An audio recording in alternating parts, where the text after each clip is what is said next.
साल 2014 में नरेंद्र मोदी के पहली बार प्रधानमंत्री बनने के बाद शिक्षा मंत्रालय केंद्र सरकार के उन प्रमुख मंत्रालयों में शामिल रहा है जहां नेतृत्व में सबसे ज्यादा बदलाव देखने को मिले।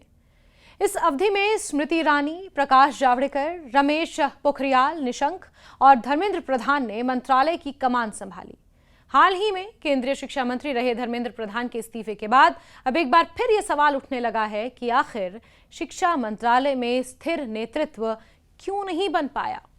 ये बहस केवल मंत्रियों के बदलने तक सीमित नहीं है, बल्कि शिक्षा नीति, परीक्षा प्रणाली, संस्थागत सुधार, राजनीतिक प्राथमिकताओं और वैचारिक बदलावों तक भी पहुंच गई है।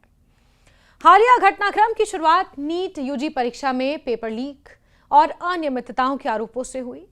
इस मुद्दे पर छात्रों का विरोध प्रदर्शन दिल्ली के जंतर मंतर से शुरू होकर देश के कई हिस्सों में फैला।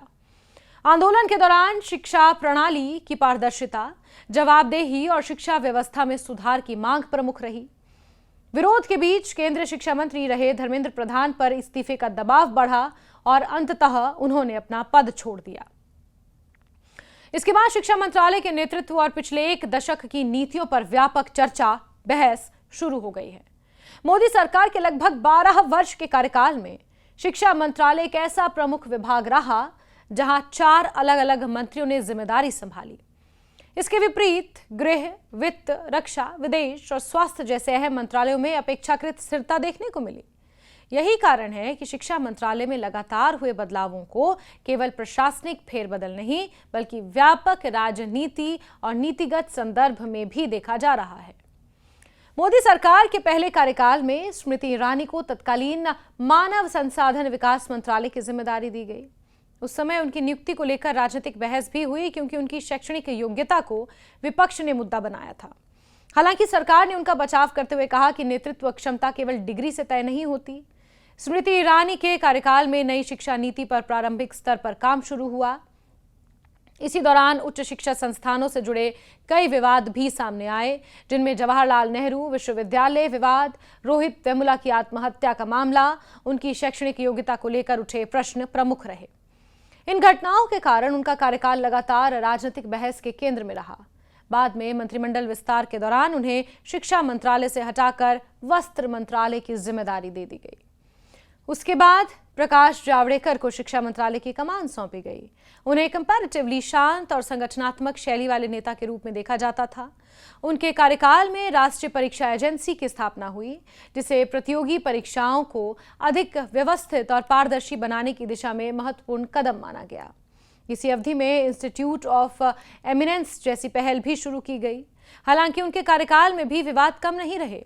सीबीएसई की 10वीं और 12वीं कक्षा के प्रश्न पत्र लीक होने के आरोप सामने आए, जिसके बाद कुछ परीक्षाओं को दोबारा कराने का निर्णय लिया गया। इस फैसले के विरोध में भी छात्रों ने प्रदर्शन किए। पुलवामा हमले के बाद देश के कुछ हिस्सों में कश्मीरी छात्रों की सुरक्षा को लेकर उठे सवाल भी इसी अवधि में चर्चा का विषय बने। साल 2019 में मोदी सरकार के दूसरे कार्यकाल की शुरुआत के साथ रमेश पोखरियाल निशंक को शिक्षा मंत्रालय की जिम्मेदारी सौंपी गई। उनके कार्यकाल की सबसे बड़ी उपलब्धि राष्ट्रीय शिक्षा नीति यानी कि नेशनल एजुकेशन पॉलिसी 2020 को लागू करना माना जाता है। लगभग 34 वर्षों बाद देश को नई शिक्षा नीति मिली, जिसमें बहुभाषी शिक्षा, कौशल विकास, प्रारंभिक शिक्षा में सुधार, लचीला पाठ्यक्रम और शिक्षा व्यवस्था में संरचनात्मक बदलाव जैसे कई महत्वपूर्ण प्रावधान शामिल किए गए। सरकार ने इसे भारतीय शिक्षा व्यवस्था में ऐतिहासिक सुधार बताया। हालांकि नीति को लेकर कई राज्यों, शिक्षाविदों और विपक्षी दलों ने केंद्र सरकार पर शिक्षा के अधिक केंद्रीकरण और वैचारिक प्रभाव बढ़ाने के आरोप भी लगाए। रमेश पोखरियाल के कार्यकाल में कोविड-19 महामारी के दौरान जेईई और नीट जैसी प्रवेश परीक्षाएं आयोजित कराने का निर्णय भी विवाद का विषय बना।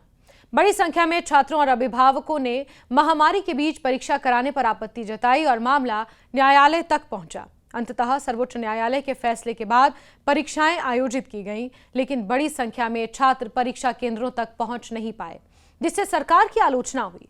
इसके अलावा रमेश पोखरियाल निशंक अपने कुछ बयानों को लेकर भी चर्चा में रहे। बाद में स्वास्थ्य कारणों का हवाला देते हुए उन्होंने पद छोड़ दिया। साल 2021 में धर्मेंद्र प्रधान को शिक्षा मंत्रालय की जिम्मेदारी सौंपी गई और इससे पहले वो पेट्रोलियम मंत्री रह चुके थे और संगठन में भी उनकी महत्वपूर्ण भूमिका थी। कई अन्य महत्वपूर्ण मंत्रालय भी वो संभाल चुके थे, जैसे कि स्टील। उनके कार्यकाल में राष्ट्रीय शिक्षा नीति को लागू करने की प्रक्रिया तेज हुई।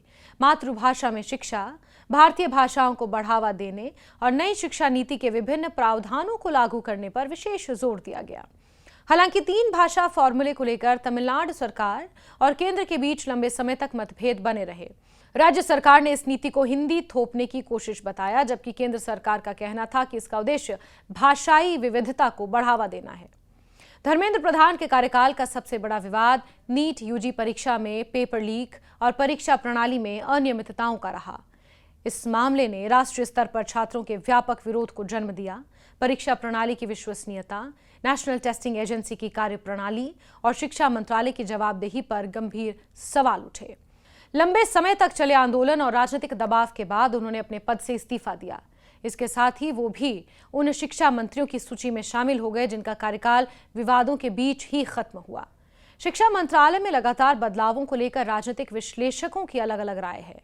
कुछ विशेषज्ञों का मानना है कि शिक्षा, संस्कृति, सूचना एवं प्रसारण जैसे मंत्रालय केवल प्रशासनिक विभाग नहीं हैं, बल्कि देश की वैचारिक दिशा तय करने वाले महत्वपूर्ण मंत्रालय माने जाते हैं। इसलिए इन मंत्रालयों में लिए गए निर्णय अक्सर राजनीतिक और वैचारिक बहस का विषय बन जाते हैं। दूसरी ओर कुछ विश्लेषकों का कहना है कि किसी भी मंत्री की नीतिगत स्वतंत्रता सीमित होती है और बड़े फैसले सरकार के व्यापक एजेंडे के अनुरूप लिए जाते हैं। ऐसे में अलग अलग मंत्रियों की कार्यशैली भले अलग अलग रही हो, लेकिन नीतियों की मूल दिशा काफी हद तक समान रही। राष्ट्रीय शिक्षा नीति 2020 इस पूरे दौर की सबसे महत्वपूर्ण उपलब्धियों में गिनी जाती है। सरकार का दावा है कि इस नीति का उद्देश्य शिक्षा को अधिक लचीला, बहुभाषी, कौशल आधारित और वैश्विक प्रतिस्पर्धा के अनुरूप बनाना है। वहीं इसके आलोचकों का तर्क है कि नीति के कई प्रावधानों पर राज्यों, शिक्षाविदों और शिक्षा विशेषज्ञों के बीच पर्याप्त सहमति नहीं बन पाई और इसके क्रियान्वयन में कई व्यवहारिक चुनौतियां सामने आईं। इस अवधि में शिक्षा के बजट को लेकर भी बहस तेज हुई। विभिन्न रिपोर्ट्स में यह उल्लेख किया गया कि केंद्रीय बजट में शिक्षा मंत्रालय की हिस्सेदारी समय के साथ घट रही है। आलोचकों का कहना है कि यदि शिक्षा सुधार सरकार की सर्वोच्च प्राथमिकता है, तो इस क्षेत्र में सार्वजनिक निवेश भी उसी अनुपात में बढ़ना चाहिए। वहीं सरकार का पक्ष है कि केवल बजट का आकार ही सुधारों का पैमाना नहीं होता, बल्कि संसाधनों के प्रभावी उपयोग, तकनीकी सुधार, डिजिटल शिक्षा और संस्थागत बदलाव भी उतने ही जरूरी हैं। हायर एजुकेशन इंस्टीट्यूट्स में नियुक्तियों, पाठ्यक्रमों और शोध विषयों को लेकर भी समय समय पर वैचारिक बहस होती रहती है। कुछ शिक्षाविदों और राजनीतिक विश्लेषकों ने आरोप लगाया कि विश्वविद्यालयों में नियुक्तियों और शैक्षणिक प्राथमिकताओं पर वैचारिक प्रभाव बढ़ा है। दूसरी ओर सरकार और उसके समर्थकों का कहना है कि शिक्षा व्यवस्था में लंबे समय से आवश्यक सुधार किए जा रहे हैं और भारतीय ज्ञान परंपरा, मातृभाषा और स्थानीय संदर्भों को अधिक महत्व देना उसी प्रक्रिया का हिस्सा है। कुल मिलाकर साल 2014 से अब तक शिक्षा मंत्रालय का सफर उपलब्धियों, सुधारों, विवादों, राजनीतिक बहसों से भरा रहा। 4 अलग अलग मंत्रियों ने अलग अलग परिस्थितियों में मंत्रालय का नेतृत्व किया, लेकिन प्रत्येक कार्यकाल किसी न किसी बड़े विवाद या चुनौती की भेंट चढ़ा। राष्ट्रीय शिक्षा नीति, एनटीए की स्थापना, परीक्षा सुधार, डिजिटल शिक्षा, बहुभाषी शिक्षा जैसे कदम इस अवधि की प्रमुख उपलब्धियों में शामिल रहे। वहीं परीक्षा विवाद, विश्वविद्यालयों से जुड़े मुद्दे, बजट, नीति क्रियान्वयन और वैचारिक मतभेद लगातार चर्चा का विषय बने। धर्मेंद्र प्रधान के इस्तीफे के बाद यह बहस एक बार फिर तेज हो गई कि भारत की शिक्षा व्यवस्था में स्थिर नेतृत्व, पारदर्शी परीक्षा प्रणाली और दीर्घकालिक सुधारों के बीच बेहतर संतुलन कैसे स्थापित किया जाए।